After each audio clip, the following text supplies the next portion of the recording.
गले मत्स्यजीवी माने कहले आमे समुद्र को जाउछु माछ धरिया आज्ञा पुरी रे समुद्र अछि नाही जसवंत कहिले कहले समसान नाम जा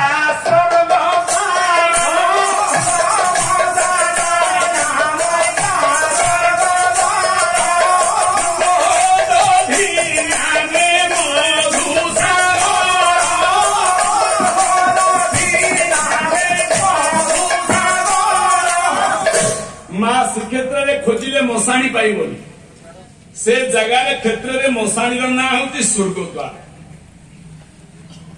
पुरी रे समुद्र को कहती महोदधि सबु मंदिर रे पाचिरी अच्छी पुरी मंदिर रे पाचिरी नहीं पाचिरी ना होती मेघनाद सबु पाला वाला 22 पाज 23 पाज 19 पाज गपी बेसिया को अंठा करी गल पचारिबो मेघनाद पाचिरी ता ना काई गेला से तो रावण पुओ किसी जानिबार कथा रावण पुओ ना मेघनाद आज्ञा 33 कोटी देवता को आबोध करी कहीं मेघनाद पाचिरी कराई असुर ना रहेला पुरी रे दांड नहीं बड़ दांड विश्व रे जो मंदिर जा राम मंदिर जा विष्णु मंदिर जा कृष्ण मंदिर जा शिव मंदिर जा आज्ञा सब मंदिर रे प्रसाद अछि पुरी रे प्रसाद नाही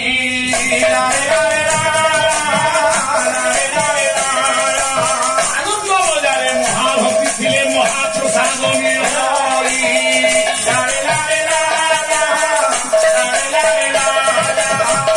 तमें 50 कोटी टंका संपत्ति खर्च कर जदि 60टा प्रकार आइटम कर कौन मंदिर प्रसाद को महाप्रसाद कह पारिबो ना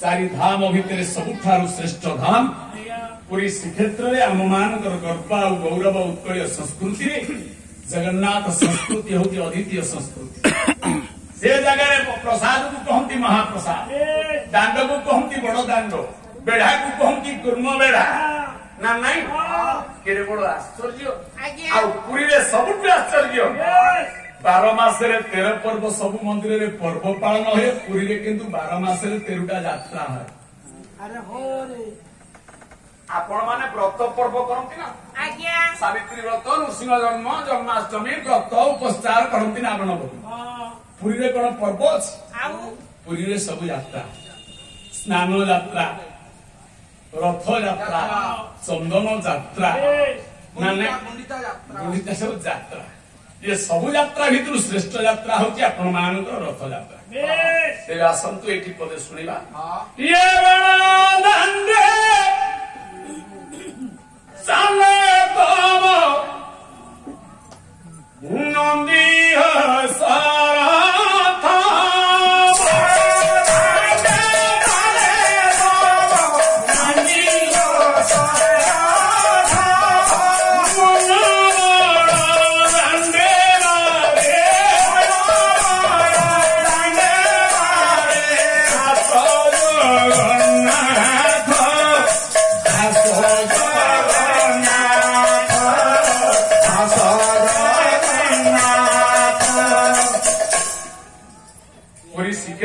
यात्रा होची रथ यात्रा यात्रा को गले जने पुरुष लोग यात्रा को जीवो ता स्त्री की न नहीं भौणी की कोन यात्रा को जान स्त्री की लोग भाई की स्त्री की नहीं ताले भाई भौणी सहित केमिति जगन्नाथ यात्रा को गले निज स्त्री की काई गिनेलेनी काई गिनेले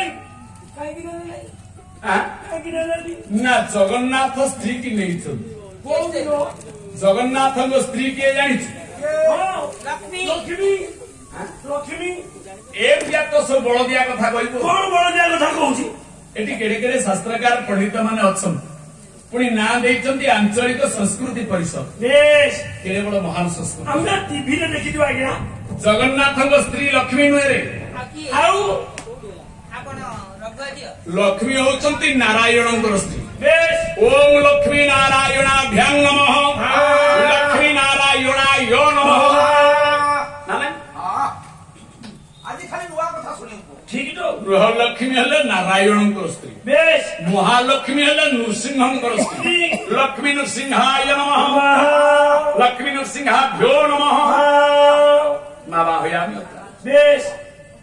लक्ष्मी नृसिंह स्त्री महालक्ष्मी ଶ୍ରୀଲକ୍ଷ୍ମୀ ହଉଛନ୍ତି ନାରାୟଣଙ୍କ ସ୍ତ୍ରୀ। ବେଶ ଆଉ କୋଉଠି ଲେଖା ହେଇଛି ଲକ୍ଷ୍ମୀ ଜଗନ୍ନାଥ ନାମ କହିବୁ? ଆମେ ବା ସେ ଭିକମଗା ସିଂରେ ଦେଖିଥିଲୁ।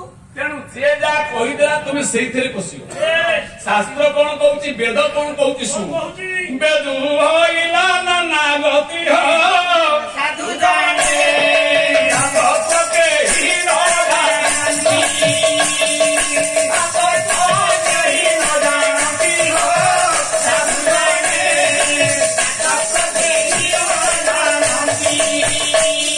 ସ୍ୱାମୀ ସାଙ୍ଗରେ ସ୍ତ୍ରୀ ନଥିଲେ ଯାତ୍ରା ଦେଖିବା ସଫଳ ହୁଏନି।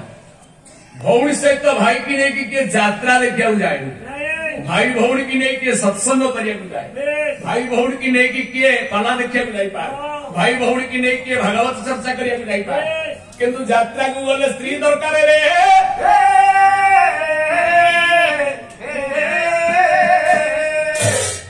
ଯଦି ଆପଣ ମାନଙ୍କର ବୁଝିବାର ଧୈର୍ଯ୍ୟ ଥାଏ, ଦାସ ଗୋଟିଏ ଶବ୍ଦକୁ ନେଇ ଜଗନ୍ନାଥଙ୍କୁ ଶବ୍ଦକୁ ନେଲେ 7 ରାତି ପାଲା ହେଲେ ସରିବନି। ଆଉ ଆମ ପାଖରେ ଯଦି ଧୈର୍ଯ୍ୟ ନାହିଁ, ଏକା ବେଳେ କଣ ଆମେ ଶିବେଇ ସାନ୍ଦ୍ରା ଭଳିଆ ସବୁ ଢୋକି ଦେବା କେମିତି ହବ? ଯେତିକି ସମସ୍ୟା ହବ ସେତିକି ଗୋଟିଏ ଗୋଟିଏ ସମାଧାନ ହେଇପାରିବ। ଜଗନ୍ନାଥ ମହାପ୍ରଭୁଙ୍କର ପ୍ରକୃତ ସ୍ତ୍ରୀ କିଏ? ରାନୀ ପଣ୍ଡା ଜଗନ୍ନାଥଙ୍କର ସ୍ତ୍ରୀ ହଉଛନ୍ତି ଦୁର୍ଗା। ଶିବଙ୍କ ସ୍ତ୍ରୀ ଗଣେଶ ମା ଦୁର୍ଗା ପରା ଶିବଙ୍କର ସ୍ତ୍ରୀ। ତୁ କାଲିଠୁ ଚାମଡ଼ ଧରି ମୁଁ ତୋର ପାଇଆ ହେବି। ଦଉନାହାନ୍ତି ଆଜ୍ଞା। ଆରେ ଶିବଙ୍କ ସ୍ତ୍ରୀ ପାର୍ବତୀ, ପାର୍ବତୀ ପତି।